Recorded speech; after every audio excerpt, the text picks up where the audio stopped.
Mari kita berdoa. Kami naikkan pujian dan syukur kami kepadamu ya Bapa, karena Tuhan telah begitu baik kepada kami, menolong kami hari lepas hari, dan menuntun kami ke tempat ini untuk mendengarkan firman. Bapa yang baik, kami serahkan hati kami, telinga, roh, dan jiwa kami, agar Tuhan penuhi kami dengan roh-Mu, agar kami boleh mengerti firman Tuhan yang kami dengarkan. Biarlah Engkau Tuhan berbicara kepada kami pribadi lepas pribadi. Pakailah hamba-Mu menurut kemurahan dan kasih kuasa. Berbicaralah kepada kami ya Bapa, berbicaralah dengan sepenuhnya kepada kami. Di dalam nama Tuhan Yesus Kristus kami berdoa. Haleluya. Amin. Selamat pagi, salam. Salam. Apa kabar semuanya? Yakin? Apa kabar semuanya? Luar biasa. Minggu lalu lagi nggak luar biasa kayaknya. Minggu lalu yang datang cuma segelintir. Hari ini segelontor. Kalau segelontor tuh banyak gitu ya, menggelontor. Segelintir itu sedikit. Bapak Ibu saudara dikasih Tuhan, hari ini kita berbicara tentang memilih yang terbaik. Amin. Ya, kita tentunya tiap hari memilih yang terbaik. Puji Tuhan, hari ini saudara memilih untuk mendengarkan firman Tuhan. Siap mendengar firman Tuhan? Amin. Mari kita buka Alkitab kita dari kitab Rut pasal 1. Rut pasal 1 ayat yang berapa, ayat 16 dan ayat yang ke-17. Kecil banget ya tulisannya ya. Ya, cuma 2 ayat tapi panjang. Saya akan baca Rut 1 ayat 16 dan ayat 17. Tetapi kata Rut, janganlah desak aku meninggalkan engkau dan pulang dengan tidak mengikuti engkau. Sebab kemana engkau pergi, ke situ jugalah aku pergi. Dan di mana engkau bermalam, di situ jugalah aku bermalam. Bangsamulah bangsaku, dan Allahmulah Allahku. 17. Di mana engkau mati, aku pun mati di sana, dan di sanalah aku dikuburkan. Beginilah kiranya Tuhan menghukum aku, bahkan lebih lagi daripada itu, jikalau sesuatu apapun memisahkan aku dari engkau selain daripada maut. Amin. Berbahagialah kita yang mendengar dan yang mendengarkan firman Tuhan, bukan cuma mendengarkan. Kata Yakobus, orang yang mendengarkan firman itu seperti melihat dirinya di depan, bukan kaca, mah banyak kaca, di depan cermin, ya. Dia cuma di depan cermin. Ngapain di depan cermin sih? Kalau di depan cermin saudara ngapain? Hah?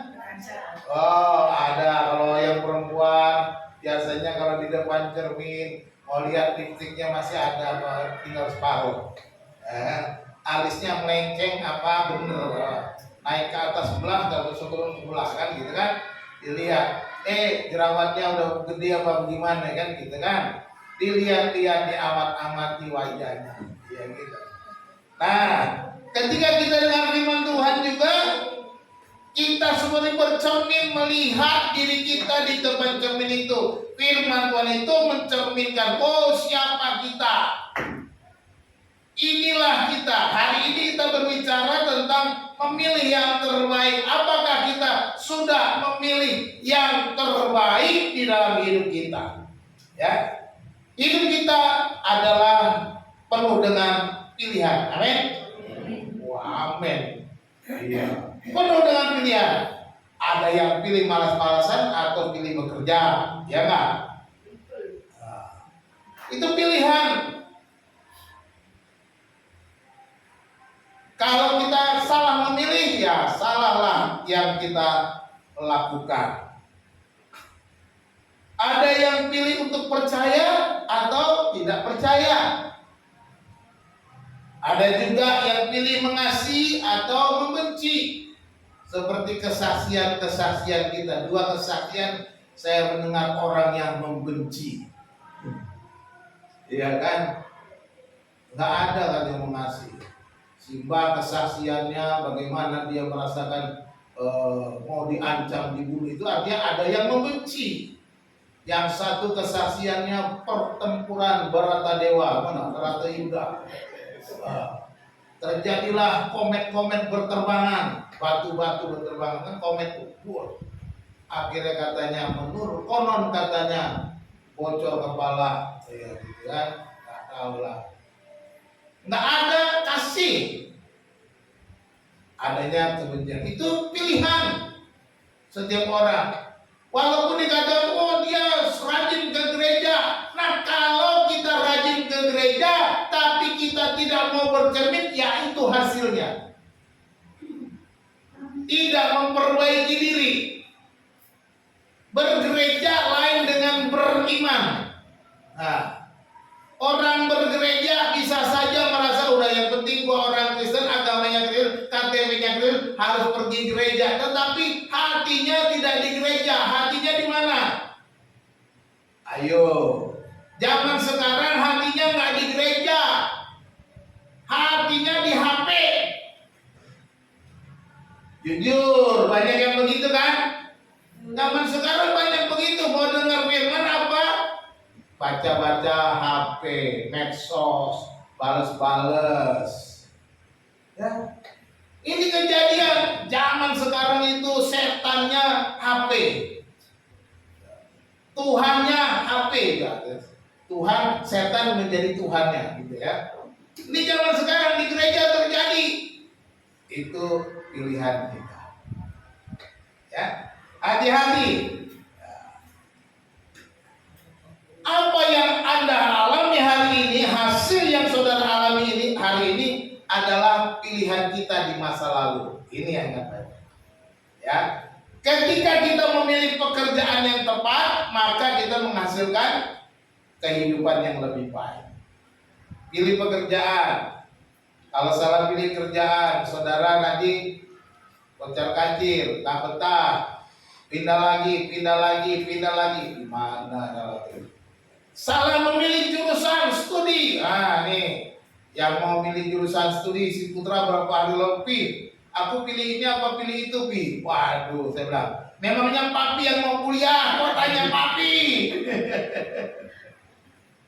Kalau papi yang kuliah, papi bilang, pilihnya STI Jogja, kuliah teologi lagi. Karena yang kuliah bukan papinya. Kamu yang kuliah, pilih sesuai keinginan hatimu, pilih dengan pikiranmu sendiri, masa depanmu kau pikirkan. Jangan sampai nanti begitu diterima ogah-ogahan kuliahnya. Ada itu kenyataan, sudah diterima di universitas negeri, ya, tolong mic-nya diganti. Di universitas negeri, akhirnya kuliahnya setengah hati, nggak selesai. Percuma juga masuk negeri kalau nggak selesai, nggak diselesaikan karena setengah hati. Jadi pilih, akan menentukan masa depanmu apa yang engkau pilih sekarang. Ketika kita memilih untuk datang kepada Tuhan dengan segenap hati kita, maka akan menentukan masa depanmu yang akan datang. Termasuk memilih pasangan hidup. Betul nggak? Jangan salah pilih pasangan hidup. Kalau sudah salah, ya rugi sendiri. Nah itu, ya, nggak bisa dibatalkan, itu dia. Itu pernikahan Kristen. Yang bisa membatalkannya cuma siapa? Tuhan. Tuhan bilang balik dulu. Balik dulu, pulang dulu, mati dulu satu, baru boleh batal. Ya gitu. Itu cara Tuhan. Tapi saudara bisa nggak membatalkannya? Tak bisa. Apa yang telah dipersatukan Allah tidak Kalau saudara menceraikan berarti saudara bukan manusia. Iya kan? Kan dia bilang tidak boleh diceraikan oleh manusia, tapi kalau saudara nekat mau cerai, saudara bukan manusia. Itu artinya, makanya mau pilih mau jadi manusia atau tidak. Ya, kalau masih manusia, pegang firman Tuhan. Tapi Pak, sudah gak kuat Pak, ini orang suruh gak bener Pak. Pilihanmu dewe kok. Kau harus bergumul, kau harus berdoa, kau harus bertahan, kau harus perbaiki, kau harus hidup. Dan begitu. Cari hikmat Tuhan, minta Tuhan jalan keluar, bukan cari jalan sendiri. Gitu. Pilihan kita menentukan masa depan. Jadi harus hati-hati. Yang belum nikah, hati-hati. Jangan salah pilih. Yang penting udah kelirik, mantep nih. Jangan dulu, sabar dulu deh. Ya, berdoa dulu. Boleh berteman sebanyak mungkin. Ya, kalau saya kemarin mendengar satu seminar tuh, ya pacaran lah. Ya, belajar pacaran itu buat belajar, mempelajari sifatnya, mempelajari karakternya, mempelajari apakah bibit bebek bobotnya benar-benar mantep. Lupa kok bicara bibit bebek bobot, ya harus bicara bibit bebek bobot, itu ada nilainya. Nanti kalau mau tanya bibit bebek bobot itu apa, kita bikin seminarnya ya. Nah hari ini gak bicara bibit bebek bobot dulu. Nah, ya. Baik Bapak Ibu Saudara yang dikasihi Tuhan, mari kita belajar dari pilihan Rut, ya. Belajar dari pilihan Rut untuk mengikuti Naomi. Apakah yang dilakukan oleh Rut? Yang pertama kita perhatikan bagaimana dia tidak salah memilih. Dia bisa memilih yang terbaik dengan yang pertama, memiliki ketetapan hati. Memiliki ketetapan hati. Di dalam ayat yang ke-16 ini dikatakan, tetapi kata Rut, janganlah desak aku meninggalkan engkau dan pulang dengan tidak mengikuti engkau. Naomi, seorang Yahudi dari Yehuda, dari Bethlehem, pergi ke tanah Moab oleh karena terjadi musibah kelaparan di negerinya, bersama suaminya Elimelek dan anaknya Mahlon dan Kilion. Sampai di tanah Moab, Elimelek dipanggil Tuhan. Kayak kena COVID aja gitu ya, udah kena bencana pindah mati. Elimelek dipanggil Tuhan. Akhirnya Mahlon dan Kilion menikah dengan orang Moab, dengan perempuan Moab, dengan berharap bisa mendapatkan keturunan nantinya menggantikan sang ayah.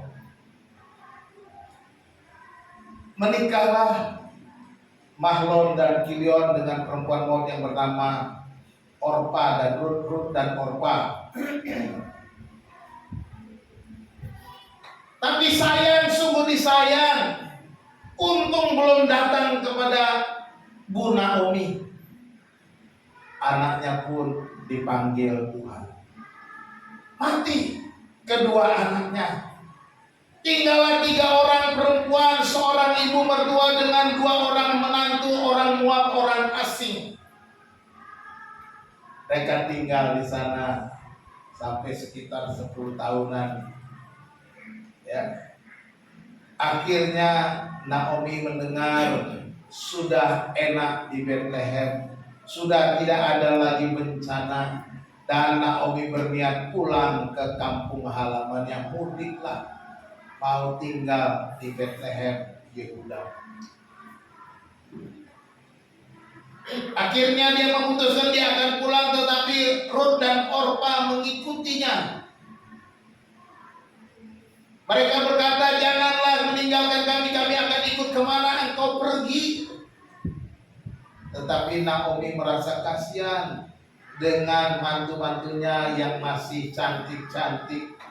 yang masih punya kesempatan bisa bersuami lagi dan mendapatkan keturunan. Naomi berkata, "Hai anakku, tinggallah kalian di sini. Untuk apa ikut aku? Aku mau pulang ke kampung halamanku. Kalian bisa menikah lagi di tempat ini dan mendapatkan keturunan."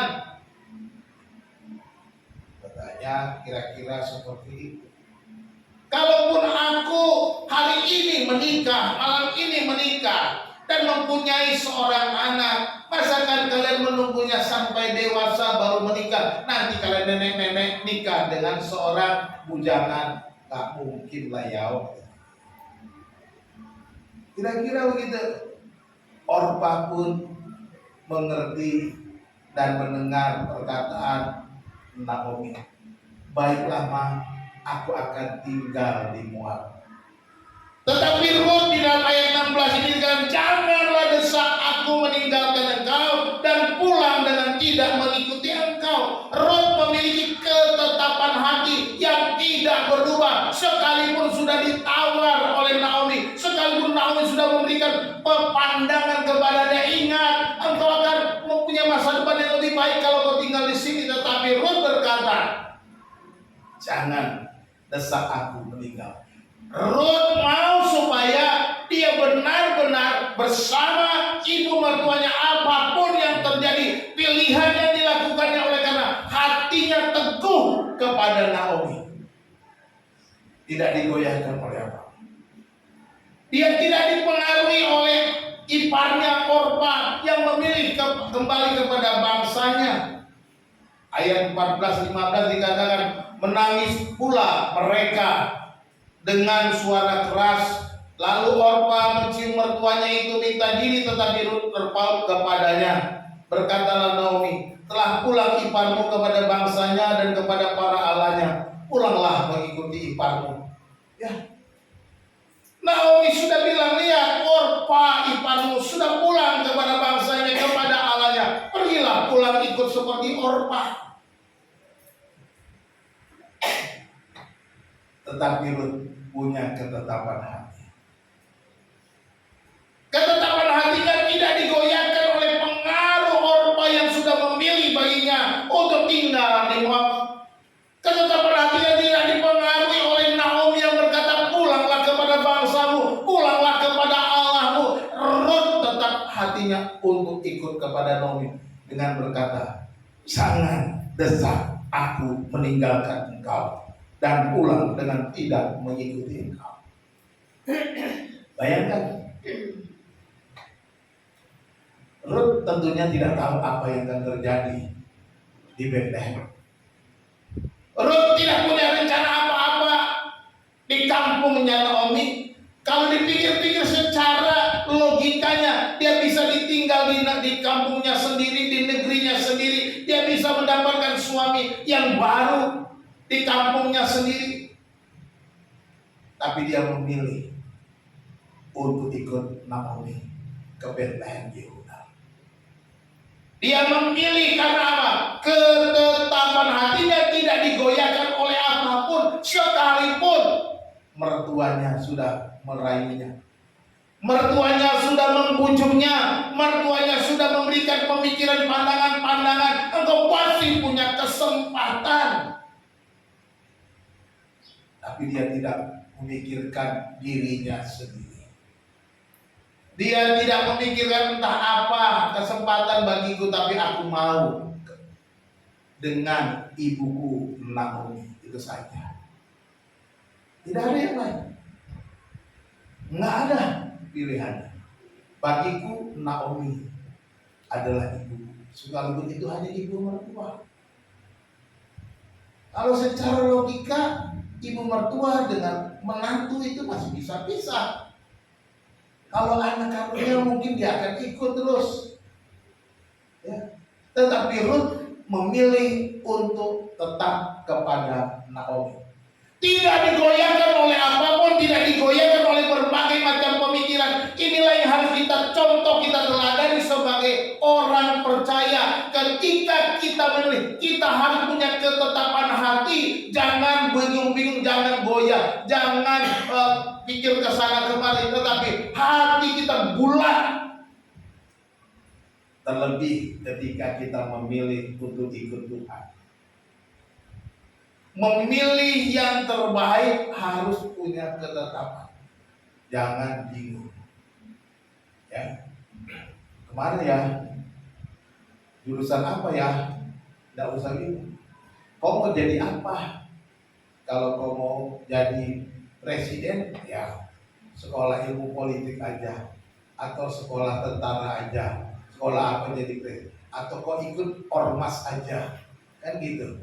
Jadi ormas ikut partai bisa jadi presiden, bikin partai sendiri bisa jadi presiden. Bisa nggak? Ya bisa. Kalau kita benar-benar mau jadi presiden, ya kan? Jadi kita harus punya ketetapan hati. Jangan kita digoyahkan oleh berbagai macam tarikan-tarikan di sekitar kita. Jangan hati kita diubahkan oleh karena ketertarikan kepada hal-hal yang duniawi, hal-hal yang fana, hal-hal yang kurang bernilai dan tidak bernilai. Oleh sebab itu Bapak Ibu Saudaraku, kalau kita membuat suatu pilihan, buatlah nilai-nilai yang ada di dalam pilihan-pilihan itu, sehingga kita tidak salah memilih ketika tetapkan ini nilai yang terbaik. Sebagai orang percaya, nilainya tentulah yang pertama memiliki nilai-nilai kekekalan, itu yang penting. Apakah pilihan kita ini punya nilai kekekalan yang menyenangkan hati Tuhan? Itu dia.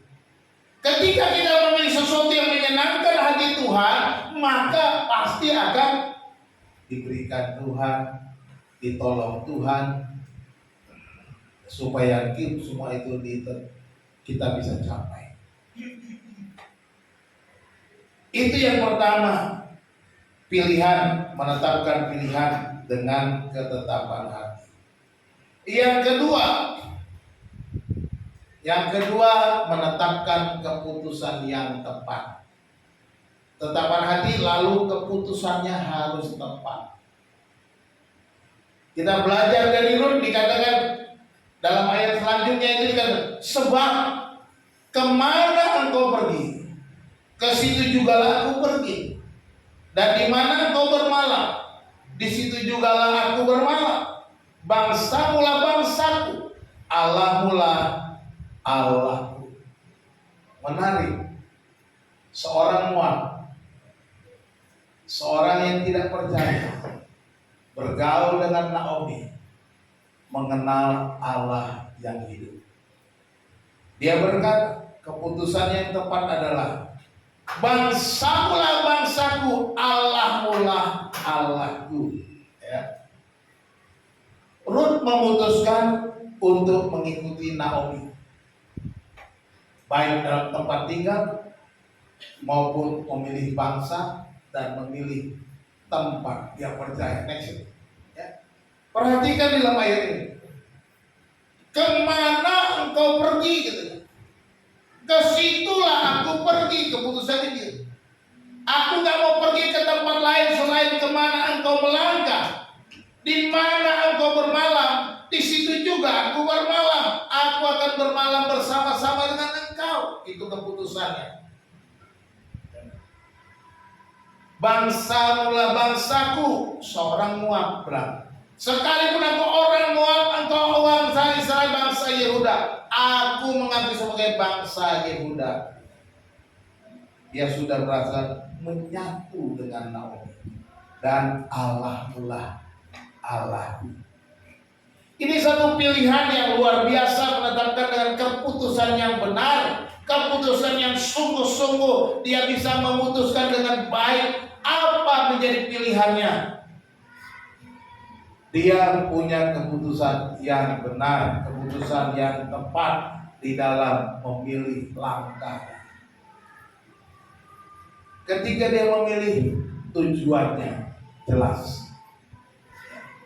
Dia tahu tujuannya mau kemana, yaitu kemana kau melangkah, aku ke sana. Kemana kau bermalam, bermalam di sana. Bangsamu itu bangsaku, Allahmu itu Allahku. Dia memutuskan untuk menjadi satu dengan Naomi. Kenapa dia memutuskan menjadi satu dengan Naomi? Karena dia mau supaya dia tidak terpisahkan dengan Naomi. Ya. Tidak ada alasan bagi Naomi untuk menolak dia, dan akhirnya Naomi pun berangkat bersama Rut pergi ke Bethlehem Yehuda. Jadi ini merupakan suatu keputusan yang benar. Apakah keputusan kita buat adalah keputusan sementara? Keputusan yang asal-asalan. Bagaimana kita bisa membuat keputusan yang baik, yang benar? Yang pertama, ya, berdoa dulu, minta Tuhan hikmat, supaya kita punya pemikiran, pandangan yang tepat, jangan salah memilih, memutuskan. Yang kedua, jangan memutuskan kalau saudara sedang emosional, lagi bertengkar, lagi perang Baratayuda, ambil keputusan, pasti keputusannya tuh asal-asalan. Putusannya karena lagi marah. Sudahlah, aku udah bilang, pokoknya nggak mau, karena lagi marah, emosi, tanduknya meninggi, kepalanya kalau di foto pakai foto aura itu merah semuanya di atas kepalanya, ya, api semuanya tuh, auranya marah, tanduknya ada meninggi tuh. Oh, api tak. Kalau ada foto aura kan, oh, kayak tanduk.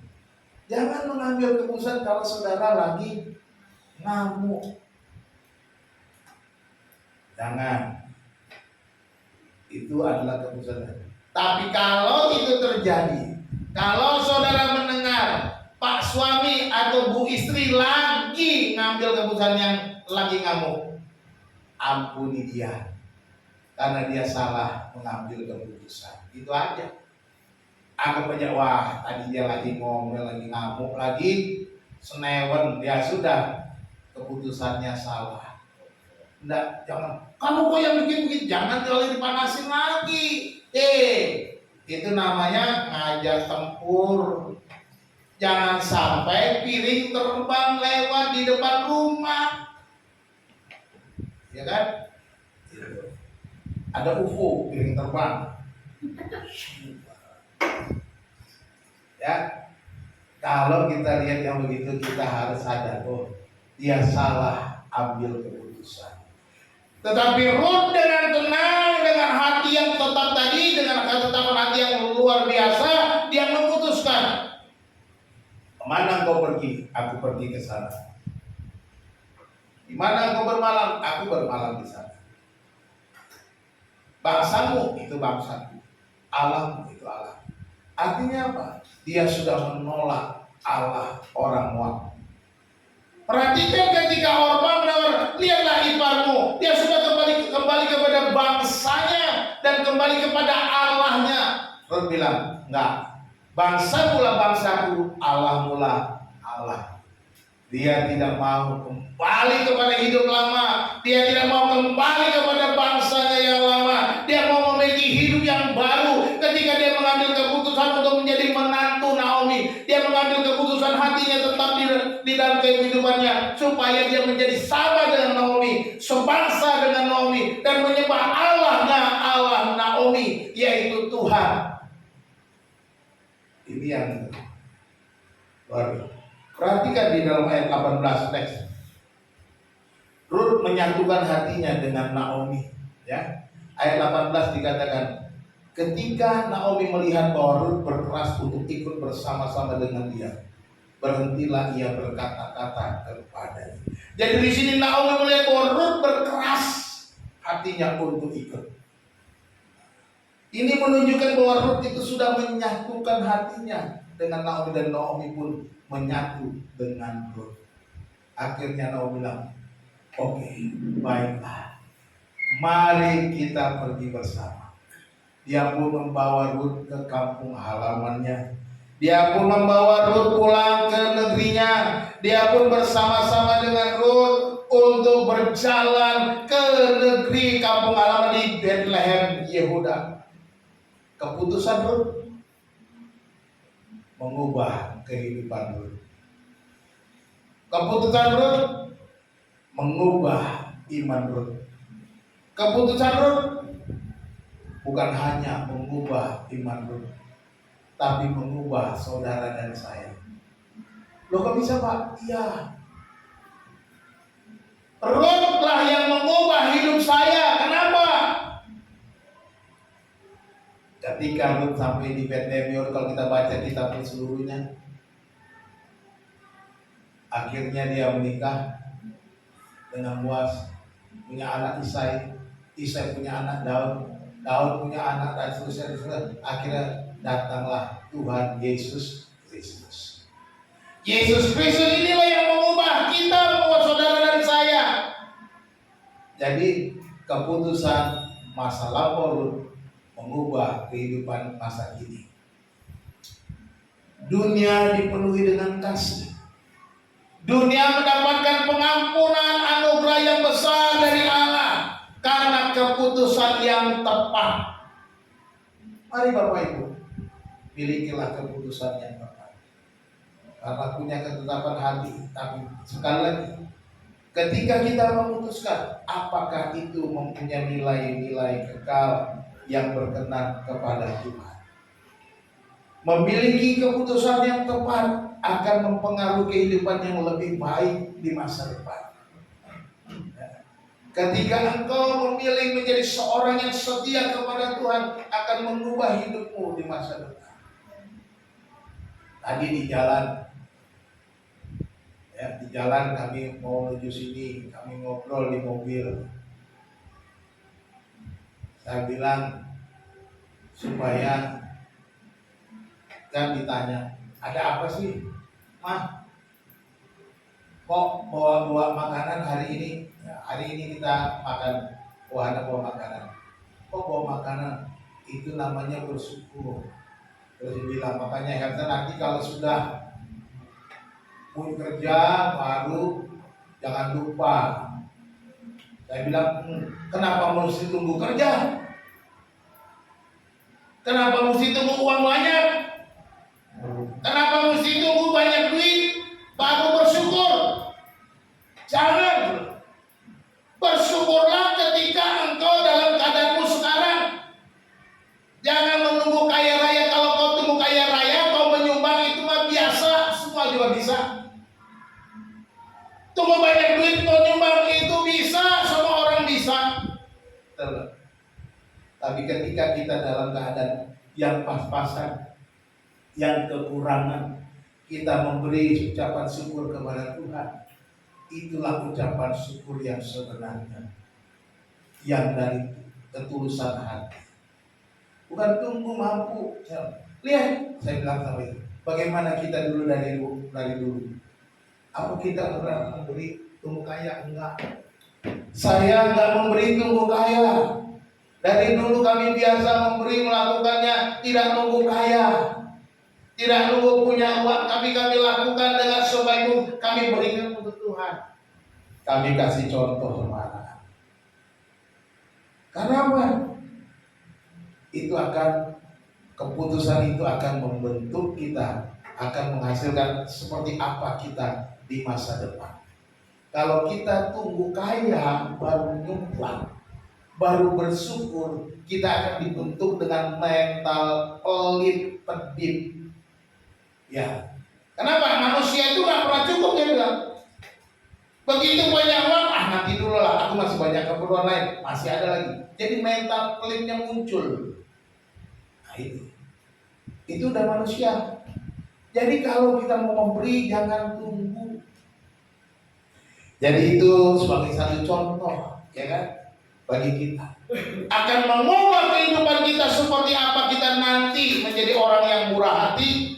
Jangan tunggu tarsok. Jadilah orang yang murah hati. Hari Jumat kita kebaktian yang datang 4.000 orang. Makanannya 10.000 mangkok, sisa 6.000 mangkok. Kemana yang 6.000 orang? Itu kira-kira ya. Sudah dibuat-buat. Kalau saya ke rumah beliau ini selalu makan, tersedia. Wah, kita harus siapkan perut. Hari Sabtu juga begitu. Makan, saya kalau ke rumah Pak Is nggak pernah nggak makan. Kenapa? Karena mau memberi, bukan karena kelebihan, bukan. Karena benar-benar mau memberi dengan kesungguhan. Saya nggak suruh saudara seperti Pak Is dapat. Saudara siapkan air putih sudah syukur. Memberi sesuai dengan kemampuan apa yang ada padamu. Jangan sampai pengen seperti Pak Is, pengen seperti Pak Kardi. Saudara ngutang tonggo, ngutang warung, numpuk utangnya untuk kasih makna. Jangan, nggak perlu ngutang kalau kita mau menunjukkan mau ngasih apa yang ada pada kita, itu cukup. Saya ajarkan dari dulu teman yang saya layani waktu saya masih kuliah, jangan ngutang untuk bawa persembahan. Kalau nggak ada ya nggak usah. Tapi saya ngajar mereka apa? Mereka berusaha menyisihkan persembahan setiap hari supaya hari Minggu bisa dibawa kepada Tuhan. Disisihkan.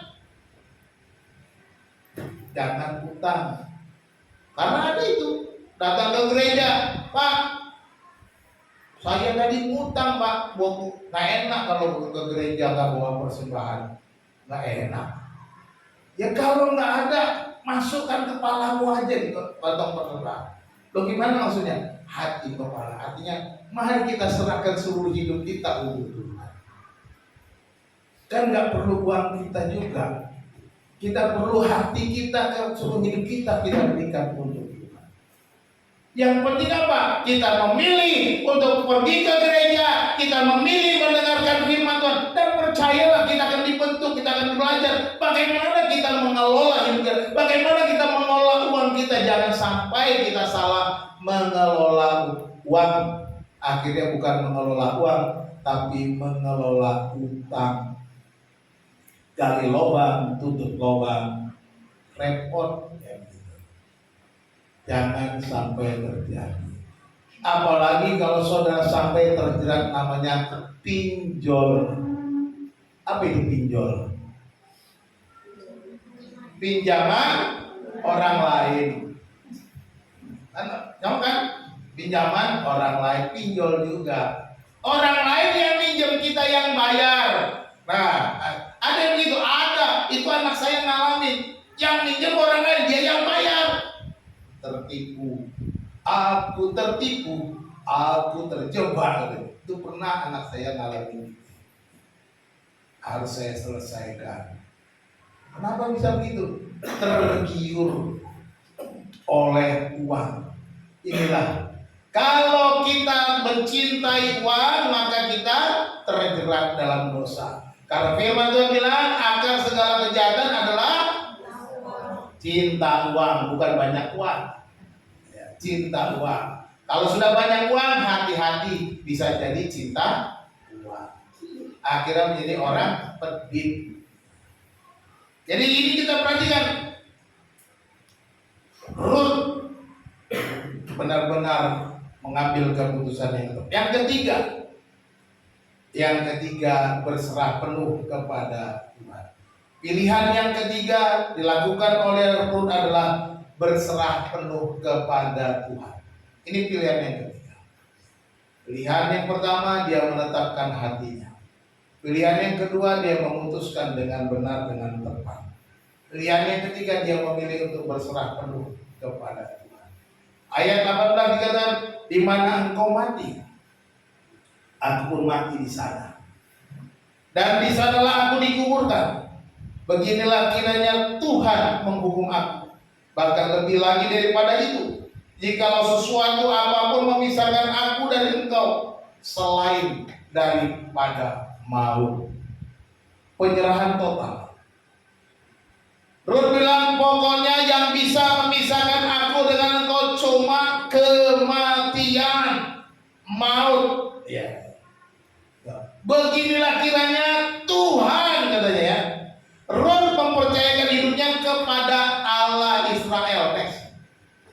Dia menyebutnya Tuhan, atau bahasa Ibraninya Yahweh. Tulisannya YHWH, huruf Yunani, huruf Ibrani YHWH, Yod He Wai He. Kalau hurufnya Yod He Wai He, Yod itu Y, He itu H, Waw itu W, He, Yod He Wai He. Dibacanya Yahweh. Kadang ada yang baca Yehova, ada yang Yehuwa. Orang Batak bacanya Jehovah. Kalau nggak percaya baca Alkitab bahasa Batak, Jehovah ditulis. Roh berkata, beginilah kiranya Jehovah, Yahweh, Tuhan menghukum aku, bahkan lebih daripada itu. Jikalau sesuatu akan memisahkan aku dari Engkau selain daripada maut. Hanya maut yang bisa memisahkan. Jadi dia berserah penuh kepada Tuhan. Terserah Tuhan, kemana aku akan ikut. Terserah Tuhan, aku mau mati oleh karena Tuhan. Ini luar biasa. Penyerahan total. Nggak memikirkan dirinya, tidak memikirkan keuntungan pribadinya, tetapi dia mau berserah kepada terserah Tuhan. Seperti Daud dalam Mazmurnya, selain Kau tiada yang lain yang ku ingini di bumi, yang ku ingini di bumi. Sekalipun batinku dan hatiku habis lenyap gunung batuku, dan seterusnya. Selain Kau tidak ada yang lain, kata. Demikian Ruth, selain daripada Tuhan tidak ada yang lain. Aku percaya, aku berserah penuh, terserah maumu Tuhan. Kalau aku mau mati, biarlah aku mati. Aku tidak cari apa-apa. Ruth tidak pernah berpikir akan bertemu Boaz. Ruth tidak pernah berpikir akan bertemu calon suami di tanah Bethlehem. Ruth tidak pernah berpikir keuntungan apa yang didapatkan ketika ikut Naomi.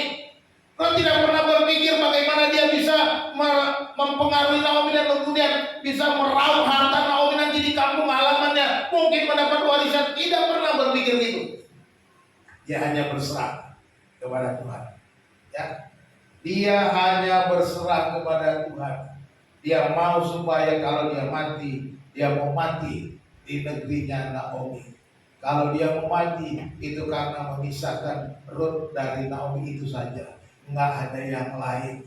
Ini artinya penyerahan penuh, penyerahan total, berserah penuh kepada Tuhan, kepada Yahweh. Yang dia puji sekarang bukan lagi Allah orang-orang, bukan Allah bangsanya yang lama, tetapi kepada Allahnya Naomi, Allahnya bangsa Israel, Allahnya bangsa Yehuda, Allah Jehovah yang dipercaya oleh Naomi. Itu sekarang yang dipercaya oleh Ruth. Luar biasa. Ruth memilih untuk berserah kepada Tuhan. Bagaimana dengan kita? Ketika kita mengambil keputusan menjadi seorang Kristen, menjadi seorang percaya, apa kita berserah penuh kepada Tuhan? Atau kita hanya mencari akal, bagaimana saya mendapatkan keuntungan? Ada banyak orang, dia berpikir menjadi orang Kristen karena orang Kristen itu baik. Dia pindah menjadi beragama Kristen. Dia rajin ke gereja karena berharap mendapatkan sumbangan sembako. Ada yang begitu zaman sekarang ini. Karena banyak gereja kasih sembako terus, akhirnya banyak orang bertobat, mentalnya pengemis, bukan mentalnya mau memberi. Banyak orang percaya atau ikut menjadi orang Kristen oleh karena apa? Mencari untung. Oh, di sana gerejanya enak, kenapa? Tiap hari dijemput terus, kenapa? Pulangnya dikasih ampau. Enak di sana. Saudara mau cari Tuhan atau cari ampau? Itu aja. Ruth tidak cari ampau. Kalau aku mati, biar aja mati di sana. Dan biarlah aku hanya terpisah darimu oleh karena kematian. seperti yang orang suami istri kan, hanya maut yang memisahkan. Keputusan memilih berserah kepada Tuhan dengan segenap hati mengubah kehidupan. Keputusan saudara dan saya memilih berserah penuh kepada Tuhan akan mengubah hidup saudara di masa depan, percaya. Katakan amin. Ya, akan lebih baik. Sebab yang mengatur hidup kita adalah Tuhan. Yang mengatur langkah-langkah kita adalah siapa? Tuhan. Yang langkahku diatur oleh Tuhan dan tangan kasih-Nya memimpinku. Dia akan menuntun langkah-langkah kita. Dia akan menuntun setiap perjalanan kita. Dia akan memberikan masa depan yang terbaik. Kalau kita berserah penuh kepada Tuhan. Kalau kita benar-benar mengandalkan Tuhan dan tidak berkata, oh, yang penting aku dapat untung ini A, adalah sekolah ini. Jangan. Kita harus berpikir, hanya aku memberi hidupku untuk Tuhan. Terserah apa mau Tuhan dalam hidupku. Dan kalau kita baca Kisah Rut pasal 2 ayat 11, ya. Ketika Rut tinggal di Bethlehem, dia pergi untuk mengumpulkan jelai-jelai yang terjatuh di ladang seseorang yang bernama Boas. Boas bertanya kepada orang-orang, siapa itu? Oh, itu Rut, menantunya Naomi yang baru pulang dari Moab. Dia melihat, dia mencari tahu tentang Rut. Lalu dalam ayat yang ke-11 dia mempersilahkan, ya, kita lihat sebelumnya dia mempersilahkan Rut untuk mengambil jelai sebebas mungkin yang terjatuh. Ya. Boas menjawab, telah dikabarkan orang kepadaku dengan lengkap. Jadi dia sudah mendapat informasi lengkap. Segala sesuatu yang kau lakukan kepada mertuamu. Dia tahu bagaimana sikap Rut kepada mertua, menghargai mertua, mengasihi mertua, menghormati. Dia sudah dapat info lengkap. Sesudah suamimu mati dan bagaimana engkau meninggalkan ibu bapakmu dan tanah kelahiranmu serta pergi kepada suatu bangsa yang dahulu tidak engkau kenal, kata Boas kepada Rut. Aku sudah dengar, aku sudah dapat info lengkap bagaimana engkau meninggalkan bangsamu, meninggalkan ayah ibumu, bagaimana engkau mengikut mertuamu Naomi, dan bagaimana engkau memperlakukan Naomi dengan baik, menghormati Naomi, menghargai Naomi, dan sekalipun suamimu sudah mati. Boas menilainya luar biasa. Rut bukan hanya seorang yang hanya ikut-ikutan. Ketika dia pergi ke Bethlehem Yehuda, dia pergi bekerja untuk makan mereka berdua dengan mencari jelai-jelai gadung yang terjatuh. Artinya apa? Dia menghargai ibu mertuanya, dianggap sebagai ibunya sendiri. Dia menghargai dan menghormati ibu mertuanya. Dia hidup sebagai orang yang percaya kepada Tuhan lebih daripada bangsa Israel sendiri. Hidupnya dipulihkan, hidupnya diubah, dan itu tersiar kabar. Boas mendengar semuanya dengan lengkap. Siapa Rut? Orang yang berserah penuh kepada Tuhan, yang percaya kepada Tuhan. Jadilah orang yang berserah penuh kepada Tuhan. Dan akhirnya kita tahu, akhirnya Rut menikah dengan Boas.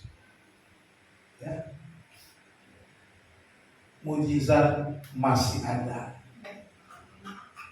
Kita nggak tahu hari esok, tapi percayalah mujizat masih ada. Amin. Kita nggak tahu hidup kita sekarang mungkin sangat sulit. Tapi kalau kita berserah penuh kepada Tuhan, percaya penuh mengandalkan Tuhan, tidak ada yang lain selain daripada Tuhan. Kita hanya mengandalkan Tuhan dengan berserah, maka kita akan mengalami perubahan. Saya juga katakan kepada guru-guru, kemarin kami pendalaman visi hari Jumat. Perhatikan, gitu. Ada 5 hal yang perlu diperhatikan. Yang pertama, saya katakan, perhatikan persiapan. Persiapan apa? Pertama, persiapan pribadi. Kedua, persiapan materi. Saya tekankan persiapan pribadi. Persiapan pribadi di mana? Persiapan pribadi adalah bagaimana kita menghidupi kehidupan kita dengan baik, yaitu bagaimana kehidupan rohani kita. Ini pelayanan kita. Bagaimana kita memulai hidup kita setiap hari dengan datang berserah kepada Tuhan. Bagaimana kita memulai hidup kita mengandalkan Tuhan, bukan yang lain.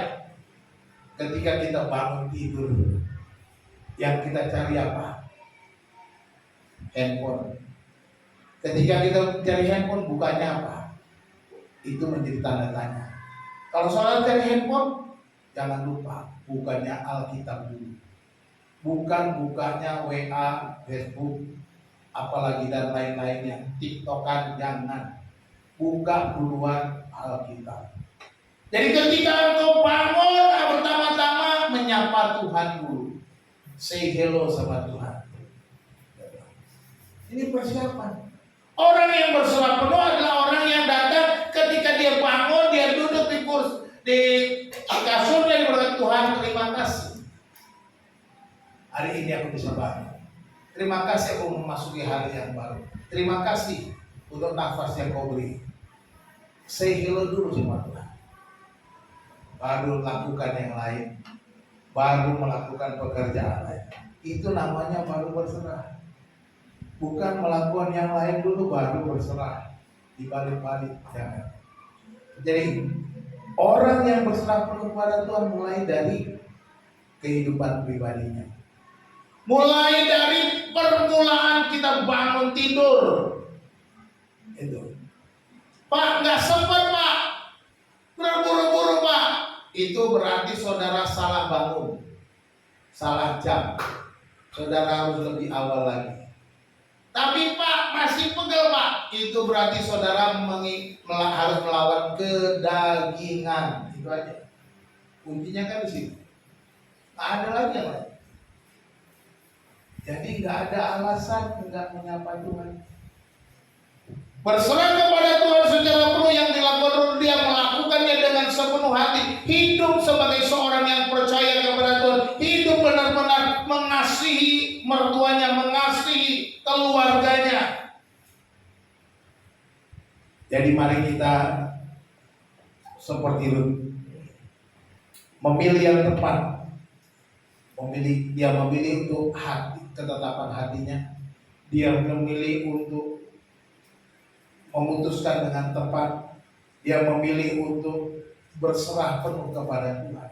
Gak ada yang lain, bukan hal-hal lain. Oleh sebab itu, bagaimana dengan pilihan saudara? Ya. Sudahkah memilih tujuan hidup yang tepat? Sudahkah kita memilih tujuan hidup yang tepat? Jangan sampai salah. Ada yang bilang, grogol. Saudara jangan pergi ke Grogol kalau naik bis yang Grogol kalau saudara mau ke Blok M. Carilah bis yang ke Blok M kalau saudara mau ke Blok M. Kalau saudara mau ke rumah Bapa di sorga, jangan cari yang lain selain daripada Yesus Kristus. Ya. Tujuannya harus jelas. Sudahkah kita memutuskan pilihan kita yang tepat? Pilihan-pilihan kita setiap hari? Mari kita pikirkan kembali. Apakah pilihan itu adalah pilihan yang bernilai kekal, menyenangkan hati Tuhan. Sudahkah kita menjadikan Tuhan sebagai pilihan yang terutama? Ini pertanyaan yang ketiga. Apakah Tuhan menjadi yang terutama atau nomor kesekian? Jangan menduakan Tuhan. Jangan nomor duakan Tuhan. Apalagi nomor 3, nomor 4, nomor 10. Tuhan maunya nomor 1. Jadi ini harus kita pikirkan mulai dari sekarang. Next, memilih yang terbaik itu. Yang pertama, memilih ketetapan hati. Tetapkan hati agar tidak dipengaruhi oleh dunia ini. Ya. Jangan kita dipengaruhi oleh dunia. Dunia membawa kita, merusak kita untuk hal-hal menjauh dari Tuhan. Berdoalah sebelum menetapkan pilihan agar tidak memilih dengan sembarangan. Ya, berdoa. Yang kedua, memilih yang terbaik itu memilih dengan memutuskan yang tepat, yang benar. Keputusan untuk menentukan masa depan. Ya, setiap keputusan menentukan masa depanmu. Jadi pilihlah keputusan yang benar. Mintalah hikmat Tuhan untuk memutuskan pilihan yang terbaik dan yang tepat. Ya. Minta hikmat Tuhan yang akan memberikan kepada orang yang memintanya. Janji Tuhan. Tuhan akan memberikan. Minta hikmat supaya kita memutuskan dengan tepat. Yang ketiga, memilih untuk percaya kepada Tuhan dengan segenap hati. Ya. Percaya kepada Tuhan bukan karena terpaksa. Terpaksa percaya, jangan. Tapi sekarang sungguh-sungguh. Kalau dulu memang terpaksa, sekarang berubahlah. Sungguh-sungguhlah percaya. Percayakan hidup kepada Tuhan tanpa ragu, sekalipun harus membayar harga yang mahal. Mengikut Tuhan terkadang perlu membayar harga yang mahal. Karena Yesus sudah bilang, barang siapa mengikut aku, ia harus memikul salibnya. Ada harga yang harus kita bayar. Tapi itu adalah keputusan atau pilihan yang terbaik. Jadi mari kita seperti Lut, pilihlah yang terbaik dalam hidup kita, dalam setiap peristiwa, dalam setiap keadaan kita, apapun yang kita hadapi, pasti ada pilihan-pilihan yang harus kita buat. Selamat melayani, selamat berjuang, selamat memilih. Tuhan Yesus memberkati kita. Mari kita berdoa. Bapa di dalam sorga, terima kasih. Kami sudah mendengarkan firman-Mu. Kami sudah mendengarkan kebenaran. Tuhan ajar kami untuk kami bisa mengambil keputusan untuk memilih yang terbaik, yang tepat, yang benar. Terlebih untuk percaya dengan penuh kepada Tuhan, bukan percaya setengah hati. Menempatkan Tuhan sebagai yang terutama dalam hidup kami, menjadikan Tuhan yang lebih daripada segala-galanya. Dan kami tahu hidup kami sepenuhnya ada dalam tangan Tuhan, bergantung kepada Tuhan. Bapa di dalam surga, berkatilah umat-Mu ya Tuhan yang sudah mendengarkan. Biarlah umat-Mu terus bertumbuh, berbuah, dan boleh menikmati berkat-berkat dan kebaikan Tuhan. Semuanya kami serahkan ke dalam tangan-Mu Bapa. Hamba-Mu selesai berbicara ya Tuhan. Biarlah Roh-Mu yang kudus terus berbicara kepada kami. Di dalam nama Tuhan Yesus Kristus kami berdoa. Haleluya. Amin.